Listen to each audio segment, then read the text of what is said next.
This is the Super Sports Schools podcast, bringing you stories of our future stars, powered by Spur Steak Ranchers.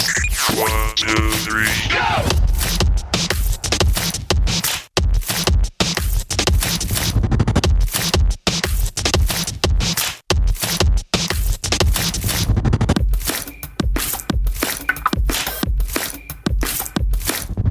I'm going to tell you a story that I think is really worthwhile for girls, schoolgirls to note. So in Athens, the last event is the 4x400 at any Olympic Games. It's first the ladies and then the men. And in Athens, the 400-meter gold medalist was the Greek girl. And the Greek 4x400 team they were going to win the gold. They were the favorites. And the stand there was full of blue because, you know, the Greeks wear blue and white. And they started the race and they were about second. Guys, I can see it in front of me right now. And it was tight. It was tight between them and the Americans, and everything was tight. Their third runner, as she took the baton and moved, the Russian girl stood on her, across the lane, so they would have been disqualified, and stood on her shoe, so her spikes came off. She put her shoe on, and she carried on running. And it came to hand the baton over to the world record holder and the Olympic gold medalist. And she was 30 meters or 40 meters behind. And I wondered, how was she going to run this race? Because, you know, she could have just walked it if she took that baton and she ran that last 400 as if she was winning the gold medal for Athens.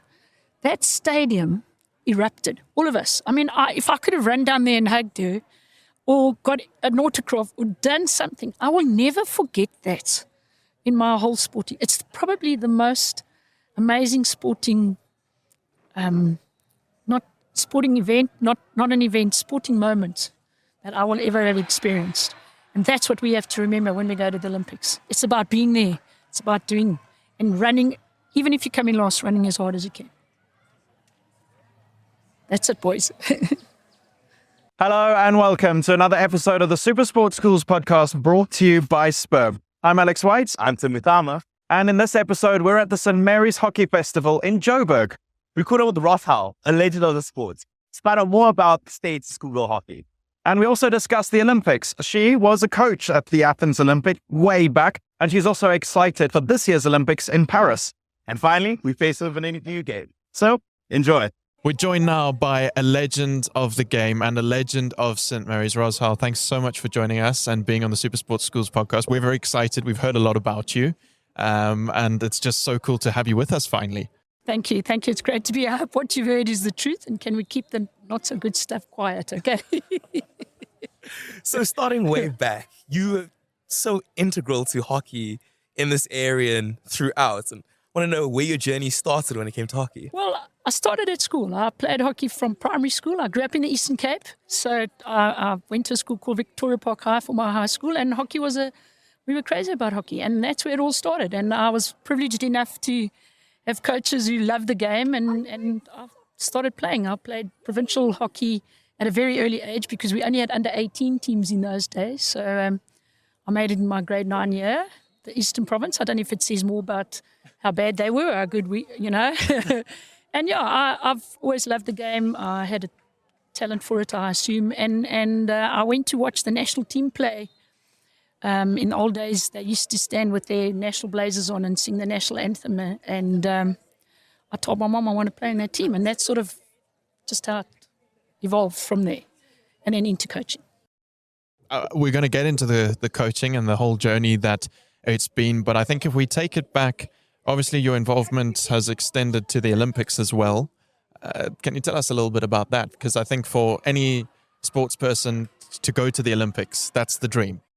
Of course. And I mean, as you would know, by my age, I was unfortunately playing at the peak of my career when I captained the national team during the height of the apartheid struggle, and quite rightly so, the sports boycott. And so I waited for 13 years as a player to play internationally, but it then became too difficult to make the Olympic squad. And so I've never played. I missed out on 3 Olympics, and how many other people missed out on so many more. So that's not an issue for me because we carried on here and tried to play hockey to our best possible capabilities.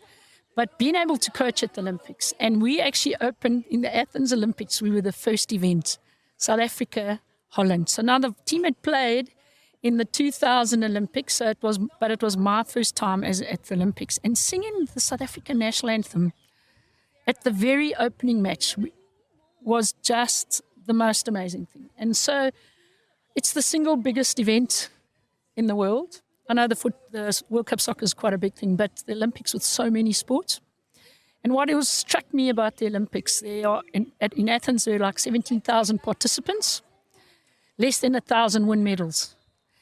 So even if you're running with the last time in the marathon, you're still running and you're doing it for your country. And it was something that you're overawed by the fact that people are doing what they're doing, giving it their all, even if they know they've got the slowest time in the event. And that's what the Olympics is. It is just an unbelievable. I think it's very cool that you look at it like that, especially because at that time, South African hockey, and still today, women's hockey is not professional. And you're going basically as amateurs to the highest competition in the world with the top teams from around the world, where they've got so much more money that they're putting into the sport. They've got the professional frameworks in place. So it must be an interesting experience from that point of view, where it's much more of an uphill battle. Yes, I think we decided as the coach, we were able to go to a World Cup before the Olympics, and we battled there. We ended up 13th, and we decided that we could not use money as a limitation. So as a team, we had a collective, and we decided our limitations were not going to be money. And from there on, I think our fortunes changed. And in Athens, the opening game against the Dutch, they pumped us because we just weren't on their level. But the irony of that event is we lost 2-1 to Australia, we lost 1-0 to Korea, and we beat Germany 3-0. And they were the gold medal winners. And at one stage in that Olympics, we played 5 matches, lost 3 and won 2. They played 5 matches, won 3. Sorry, we lost 3 and won 2. Yeah. They won 3 and they were in the semi-final and they won the gold medal. And that's the margins of how tight it is. And I agree with you. The fact that we're not even semi-professional is absolutely a really tough ask for the girls and the guys and everybody who plays sport and goes to an Olympic event and competes with professionals. But there is something special in South Africa. You're playing for your country, and if you can get to an Olympic Games, it is just the most unbelievable opportunity. I mean, that hard work and dedication through really adverse conditions is so indicative of our country, going through struggles and not having the most, but putting in the effort. I was wondering, what did the preparation look like for you guys coming from playing a World Cup and then going straight into So for us, the fortunate thing was I happened to get us invited to the pre-Olympic event. And what happened at that pre-Olympic event, we played Australia, England, Australia, us and Spain were at that event, and we won the gold medal. We won that tournament, and what happened there, it was a run-through of the Olympics. But what that allowed us to do was have preparation in a different phase. And I mean, our whole aim of any event was preparation for the Olympics. And then, of course, we had to qualify through the Africa Cup, All Africa Games. And that Africa Games was in Abuja, Nigeria, and it was hard. It was tough, and you've seen just what's happened in Ghana. But we had such training opportunities. So we saw it as we were better than all the African teams at that tournament. We played Nigeria in the final, and I think it was about 8 or 10 or whatever. But the preparation opportunity, because our team never could get together enough. Our distance is a negative in this country. We ran a lot of squads, and I had coaches around the country helping us in certain areas, like a high-performance structure. But that All Africa Games was unbelievable. And then because we were starting to do well, other teams wanted to play us so that they didn't have to play us didn't see us for the first time in the Olympics. Yeah. So we invited to China. We went to Korea. So we got invitations where we didn't have to foot the bill. And we had a major sponsor at the time, which was Spar, who assisted us not to pay the players. We never paid our players. no South African women's hockey player in my time, and I'm sure now, has ever been paid to play as a professional. It's amazing, eh? As a South African representative. And I think that just gave us an opportunity. We got a big wake-up call in that first game because the Dutch went up 2 gears and we were still at the gear that all our preparation had given us an opportunity for. I think Germany underestimated us, so we scored quickly and we got lucky. But we can do this. We can do this. We're going to talk more about it a little bit later on in the show about the Olympics, specifically about this year's one, because we want to unpack from you and all your experience the state of women's hockey in South Africa at the moment. So we'll get into that. But I think to get there, we still need to talk a bit about how you've actually been involved in hockey for probably the longest time here at St. Mary's, which obviously has given you legend status, as I mentioned at the start. Where did it begin, your involvement with St. Mary's? We're obviously here at the St. Mary's Festival as we record this, which is something that you've been instrumental in bringing about. So I started here before your grandparents were born in 1986 as the first team hockey coach. I'm a phys ed graduate. I went to university in PE, and hockey was, obviously I was already a national player. I was already the national captain. And I came to a school that, for me, was just fantastic to come to because sport has a profile. Girls' sport at St. Mary's has a profile. And the commitment of all the girls in various sports is, I thought I'd come to somewhere that I hadn't experienced enough of in other schools. And then, so I started coaching the first team in 1986, and I've coached them, except for the year that we were in Athens, the Olympic year, I've coached them for 36 years. And I've been the assistant coach to Roxy Turner, who was a national player, and now Cindy Brown, who went to the Olympics as well, the 2008 Olympics, who's now our coach. I've been their assistant, but prior to that, so it was about 4 years prior to that, I coached this side I've been involved with the first team all that time. But it's more for me the growth of schoolgirls hockey that I've experienced over the last 25 years. And television has played a huge role. The fact that these top world tournaments are now live, we can watch them live. It is such a fascinating spectator sport, especially if you know what you're talking about and you know the game. So hockey has really taken the next step. But here at schools, our drive was to put down AstroTurfs. And it took me probably 10 years to persuade the board here, but they really bought into it. And we put our first turf down in 2000. And the chairman of our board at that time, Mr. Nick Dimon, told me, if we're going to support this AstroTurf, you have to run a tournament. And I said, as long as we don't run it over Easter, because I'm not competing with any other event. And this is where it started. It started with 12 teams on this very turf. And then it's grown to this, Jill Quick, or Quicks as we all call her, has taken this event to another level, and who's our number one organizer here. And then, of course, we've been fortunate enough to put the second turf down, which is a multi-purpose, which has allowed this tournament to be here. But what I have seen is the quality of schoolgirl hockey that I saw here this weekend has surprised me, not because I haven't seen it before, but I haven't seen so many good teams. And it's just exciting to see what we can able to produce here.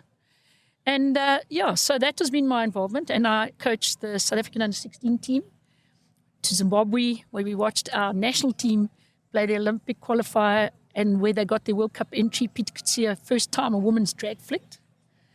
And she was the master at it. And in those days, the goalkeepers still used to lie down in front of the goal to stop the ball. And, of course, the drag flicking made them stand up. And now when you see goalkeepers, in fact, it's the single biggest improvement. Schoolgirl goalkeeping is at a different level than what it was, say, 5 or 6 years ago. And so I coached the SA under-16 side. Then I coached the Junior World Cup side, as I said, to Argentina, where we ended up 6th in the world, which was a surprise, beating Germany, England. And that is in 2001, not so long ago. Well, long ago, but we were then competitive. But what changed? The rest of the world started investing more money in their under-21s. So they have become semi-professional, and we are still in an amateur space. But in 2001, we came 6th in the world. We lost in 5th and 6th place to New Zealand, and I'm still grumpy with my team because we were better than New Zealand. So, and that has been my involvement. So always schoolgirls hockey. I've coached provincially, Southerns, EP schools. I've coached at all areas, and I'm just passionate about the game. I love it. I think it's one of the best games you could ever play. So you've talked a lot about how special hockey is here and how it's grown. And I just want to know what's so special and what's so special about what's happened in girls hockey? Because I've been catching the games here and it's been splendid hockey. I think there's a real vibe around being able to play this game well. You have to be an athlete. The skill level of some of these players is remarkable at pace.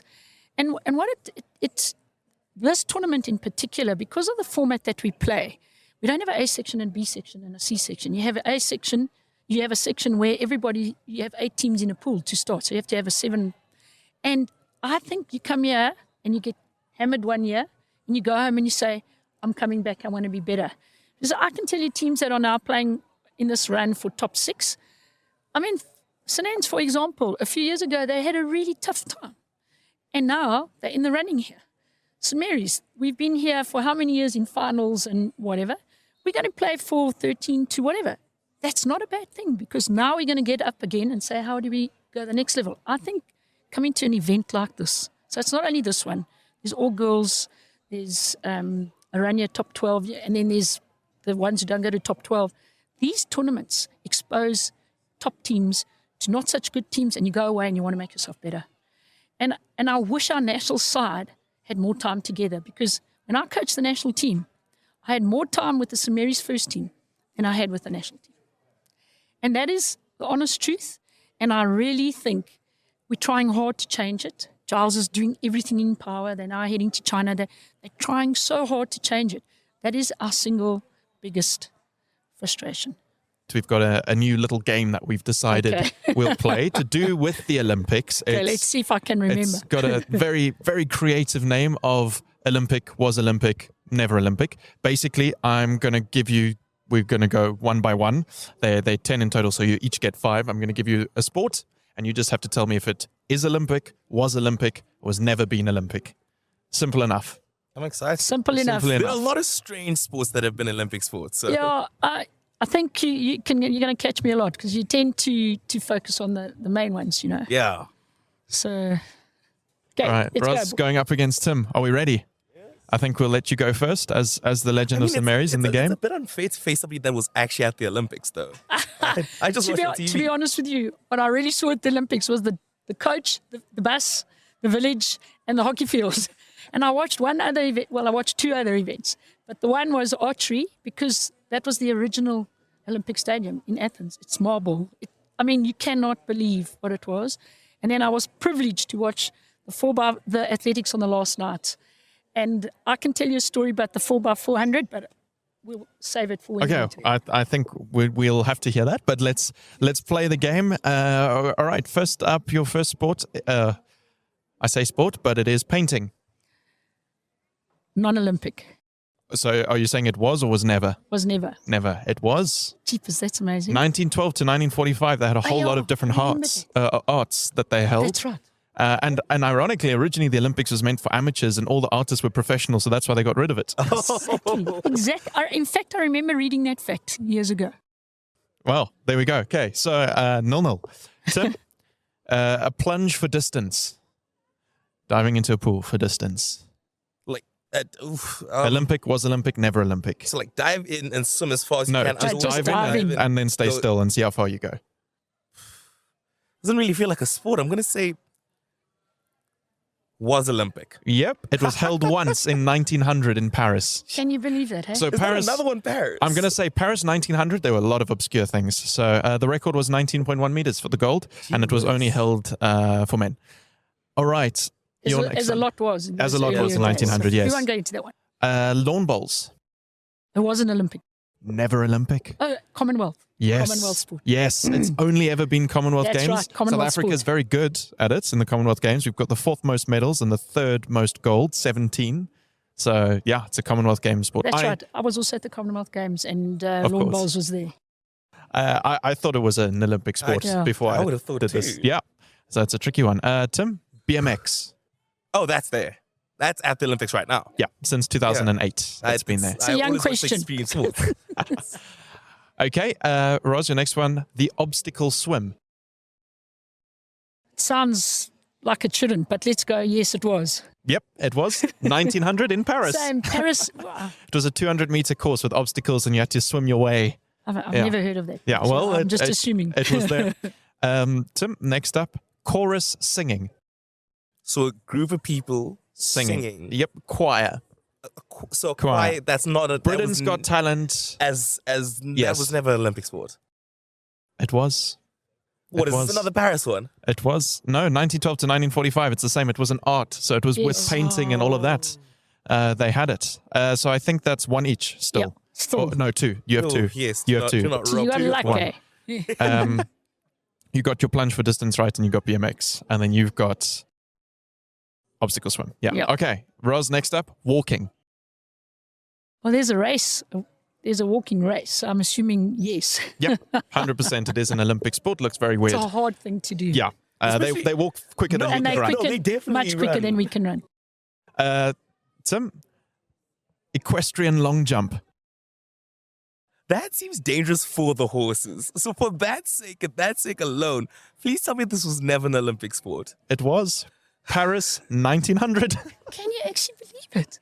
I didn't know the horse could. Yeah, I mean, obviously some horses can jump further than Yeah, others, but it's geez, the that's horse long amazing. jump. You wonder what that has to do with the person riding the horse. Yeah, But for the but reason, anyway, but it's horse for a long child jump. on top Okay, of the horse. so 2 all now. Ros, this is your last one. Trampoline. Trampoline, yes, I'm going to say yes. Yeah, it's Olympic. Canada's the most successful. And it's with all the maneuvers they do on the trampoline, it's considered one of the most dangerous Olympic It's a sports. pretty hard thing. Yeah. Tim, your last one. Squash. No. It was. You're going to say it was Olympic. Was. Never. Never. It was such an interesting Never. thing that they never had it. Never, At the Olympics. ever. Never. Because So- in my head, there's no racket sport at the Olympics. Except for tennis. Tennis, no. Oh, yes. Oh, Yeah. But okay. tennis But is tennis only is new. Yeah, Yeah. it's new. And, Ish. But I know that Ros wins 3-2. Yeah. oh, sorry, man. That's I all got good. lucky. I got lucky. Well, that was Olympic, never Olympic. Bringing you the sport you care about the most. This is the Super Sports Schools Podcast.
Come on, wake up now. Who got zombie? Wake up now. Sequilatos cut. Wake up now. Who got my singing?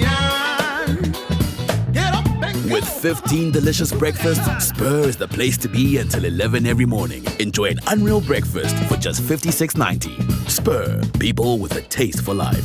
wake up now.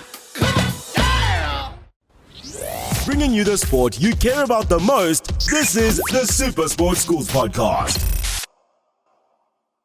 We want to talk to you about the Olympics. That game served as a great little introduction because we've got quite a few things to discuss. I think the state of school hockey, particularly girls' school hockey, is strong.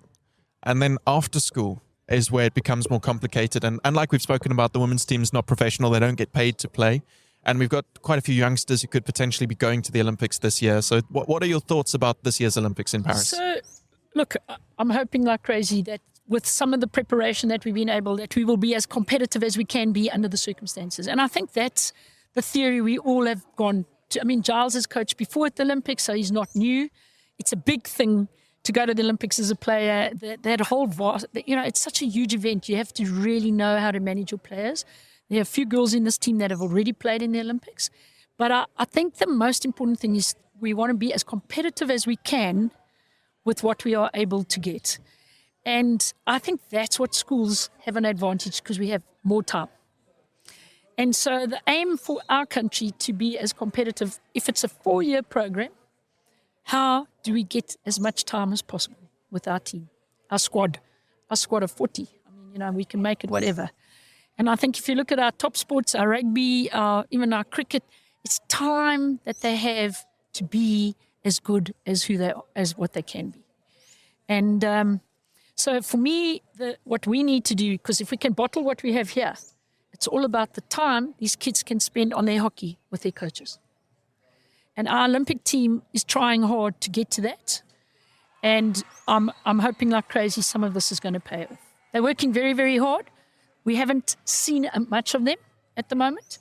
But I know, I spoke to Hannah Pierce last night, who's in the squad, and I know that they really are trying to do this. It's a pity Ghana didn't pan out because it would have been another training time, not necessarily competitive time, but training time. I was going to ask, for a player, I know we have a lot of people at home that have never had the experience of being in this preparation zone, getting ready. I want to know, what is it like as a player, as a young player? Maybe somebody's watching, maybe there's a grade 8 out there going, well, there's another Olympics happening in 2028. What does it look like? I think our schools program, particularly in school level hockey, we're getting a lot of players who could potentially go to the Olympics while they're still in school. So the grade 8, it's not necessarily that far-fetched. It's not far-fetched. So I think the next step for schoolgirls is often university structure or club structure. And I think where we need to improve on that is in Holland, the club structure is so good that if you can't, if you're not in the national squad, you're still getting top level training and preparation. So for me, it's about, are our clubs or our universities producing enough opportunity for the players that go to them to develop, to give themselves a chance to have a challenge into that squad.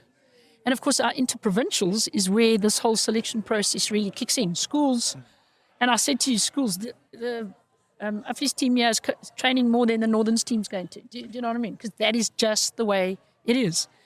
Once our university teams, and if the preparation for interprovincial can be longer and more, then we'll have better interprovincials, which will result in better opportunities for selection, which will result in better national teams. But we still have to get our national squad together more. It's the bottom line, guys. There are players here. There's no reason. Why is rugby the number 1 team in the world? Have you seen schoolboys rugby? We've got great rugby players. We've got great hockey players. Yeah, and I mean, at the end of the day, it is just the structures that they have to go in. It's just the structures. And I don't have the answers, because if we had the answers, we'd be doing it. And if South African hockey had the answers, they'd be doing it. And if the country had the answers. So I'm not sitting here criticizing. I'm giving us, this is what we need to be better. I mean, it is sad to see. I have friends who have siblings who play hockey. I actually have a friend in particular. Her brother plays in Germany just because the structures here aren't as great as you would hope. I mean, I think there are a lot of our players who go overseas to play, and we're fortunate to be able to utilize them. But they go as semi-professionals, and there's a lookout. I mean, even going to America as a student and getting to that program, but it's still not here. And it's still not game time with the people we need you to be with, So it's very, very hard. Thank goodness for those programs. But the guys who stay here, we need to be able to have a national setup that allows them to train together more. Our men's team's good, guys, as well. They really are good. I think I want to end on a positive note, on a strong note. Obviously, we have the team going to the Olympics. There's a good chance that there'll be quite a few youngsters in that team. But then also just in general for young people, words of advice, encouragement from a legend. So I think it'll be fantastic if we have some youngsters, because our program should want them to be at their next Olympics. And sometimes because we can't support them and financially assist them, they can only afford the one cycle. Do you know what I mean? Whereas you're going to go play against a Dutch girl who's been to 3 Olympics, and you now 20 and you're in your first Olympics. And then by 24, you can't carry on. So another 20-year-old is in the Olympics. Do you know what I'm saying? So I just want this team to know, no matter what they have done, they're going to go out there and give it their very, very best shot. And I know that. I know many of these girls. I know the coaching staff. That's what South Africans do. And as I said, we have to decide. We do limitations, limitations. But what we do the very best we can with what we have. And I know they'll do that. I'm so excited to be watching the Olympics. And I'm so excited that hockey is going to the Olympics. And that's so important. And we're the best hockey country in Africa by a long way. Egypt men are often a big challenge. But for the women, we're top. And we need to represent Africa as best we can. Ros, I think that's great words of advice. I'm excited to see how the team does this year at the Olympics. And not just words of advice, words of encouragement as well.